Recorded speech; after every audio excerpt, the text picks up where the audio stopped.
Hey guys, Level Cap here. Today we're going to be talking about Elite Skins and the new Battlefield 5 patch. Now, what exactly are Elite Skins? A bunch of people didn't realize that these were coming out today because they actually weren't included in the patch notes, but these are the new custom skins that you can buy for real world money or Battlefield currency in-game, and there's one for both the Allies and the Axis. There's Seamus, the Irishman, for the Allies faction, who's supposed to be a bit of a brawler in terms of his backstory.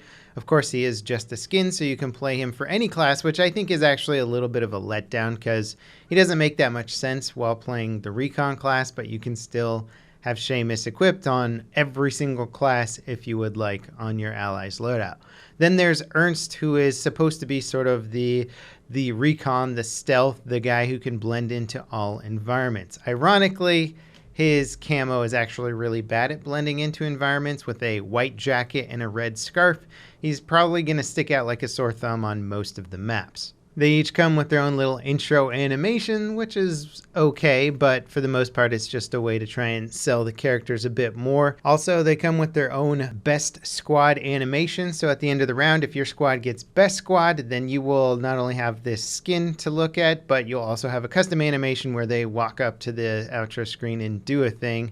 You can also unlock a custom melee weapon for each class by completing a special assignment. I did these today. They didn't take very long to do.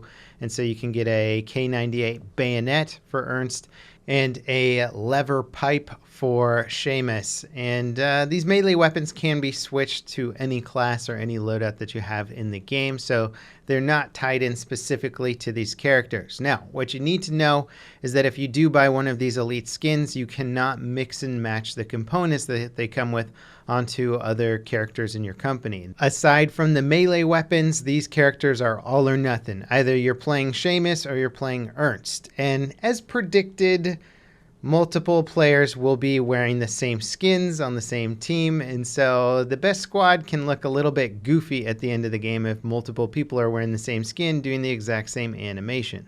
At the moment, they cost 990 Battlefield currency, and their price is going to go up, I think, in a week to 1,500 Battlefield currency. At the least efficient way to buy Battlefield currency, that means they cost almost $10 at the moment and will go up to $15 at some point. If you buy the Battlefield currency in the larger quantity, like the $60 pack or whatever it is, $50 or $60, I think, that price can go down a bit. So their price is probably closer to around $6-7, but still, it's a bit of money for an elite skin with components that cannot be swapped around. I think that's the most disappointing aspect of these skins, that some of them look really cool, but I'd like to maybe mix and match a little bit. Also, when you equip the elite skin, it counts as switching to a different character in your customization tree, and it erases any sort of previous customization you've done. So if you want to go back to your previous character, that's been wiped out and you have to now handcraft your old build or your old customization again. In a way, it makes me feel less unique actually having these elite skins than if I were to custom craft my own soldiers. I feel like I have a bit more creative freedom there, and that there's a very rare chance that anyone's going to look identical to me. But with the elite skin, you know that there's going to be a bunch of other players running around the battlefield looking exactly the same as you, and that kind of takes some of the joy out of it.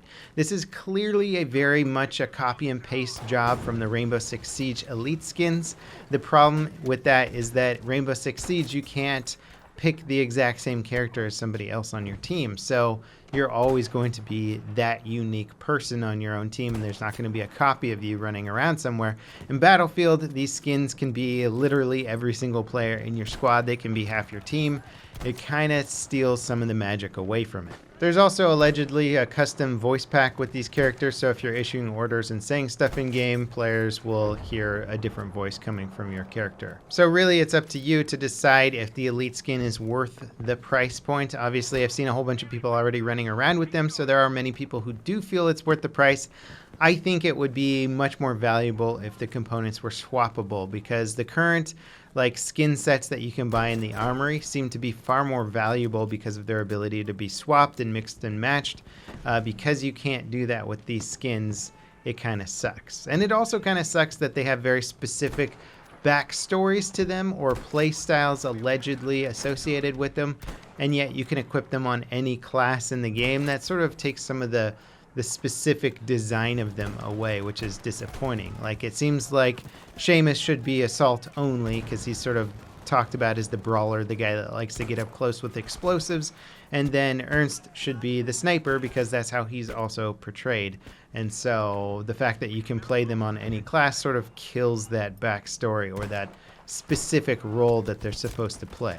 Now, an unfortunate side effect of this latest patch, maybe this is a back-end thing that they can fix on the fly, but none of my pings have been showing up for servers ever since I downloaded this latest patch, so finding a good low-ping server is now much more difficult. Now, there has been a little bit of speculation as to which class was getting the new weapons coming out, both on Thursday and the week after that, as one of the rifles is sort of like a grenade launcher rifle also.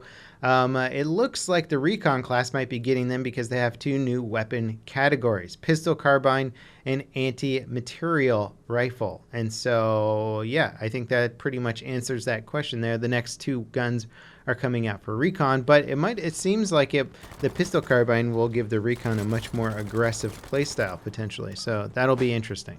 As for the rest of the patch, some of the things that I was looking for and did notice, the smoke grenades do seem to be much thicker than they were before, so I didn't see a lot of people seeing other people through smoke clouds, so that's a good improvement. I did not see any jello effects on the trees. I was playing on Twisted Steel for quite a bit, and I saw no trees going absolutely bonkers when tanks fired their shells near them. So that's good. The thing to watch out for now is recoil and dispersion, as there's a slightly new mechanic with how weapons can aim off center, and also bullet dispersion. I don't know if I like it or I've just been used to the way things have been for a while. The STG-44 felt a little bit more unruly, a little bit less accurate. I think they're trying to encourage burst fire and stuff like that, but when I switched over to the Bren, which has been sort of the gold standard for easy to use, good, medium, long range weapon, that one was still very easy to use and very effective. So perhaps they've nerfed certain areas or certain weapons of the game a little bit further than they have with other weapon classes. So I'll keep playing around with it, but if you got some favorite weapons, especially the slow firing assault rifles or slow firing medic weapons, those are probably going to be performing a bit differently. So just watch out for it. If you're feeling like things are a little bit harder to aim than they were before, well, they might actually be. The rolling change is nice. I actually forgot to look out for it for a while, and then I was like, oh yeah, I'm taking more fall damage now when I jump off of tall areas. Sure enough, held the crouch button and I rolled when I hit the ground. There's a cool animation with it too. I like it. It's a nice thing. I'm going to have to start incorporating it to my gameplay a bit more, but that's a very good change, and it should affect Firestorm much more drastically. I didn't test out the changes in Firestorm. Matchmaking would have been unbearable at this time in the morning, and even so, trying to play Firestorm in North America, I think it's dying, to be honest. I don't think there's a player base on PC right now to support it, and that really sucks, and it kind of goes to show that, hey, guess what? I don't think Battle Royales can be anything but free to play now, because you've got some of the biggest competitors in the industry putting out free to play Battle Royales. You put out a paid for only Battle Royale, and guess what? It's going to lose. You're not even giving it a chance. Now, one of the other things that I was looking forward to with this patch was some potential performance improvements. I've been struggling with terrible frame drops in Battlefield 5 for a long time. Now, a little while ago, I started using a program called Intelligent Standby List Cleaner, which helps clean out some of my standby memory in Windows 10. Once Battlefield 5 would use up all that standby memory, I would start getting a lot of frame drops in the game.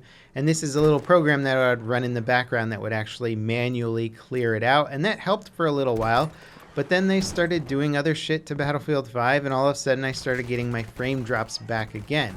The list cleaner does help, but this latest patch has made it even worse in my opinion. So I don't know. I'm just very disappointed with the progress they're making on the PC side to improve performance, because there's some terrible frame drops in this game, and I know I'm not the only one suffering from them. And so I think DICE really needs to look at the core mechanics or the core fundamentals of their engine and see what the hell is causing these issues, because they seem pretty rampant based on my research. So ultimately, there's a new patch in the game. It fixes a lot of nuanced issues, and it makes some improvements to some of the basic movement mechanics of the game.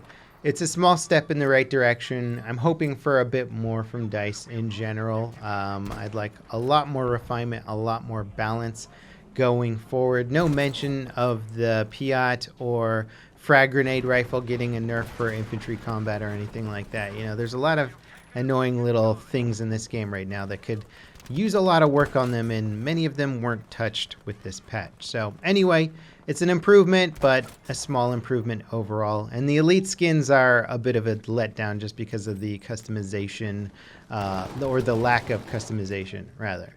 Anyway, guys, thank you for watching, and I'll see you next time. This is Level Cap, signing off.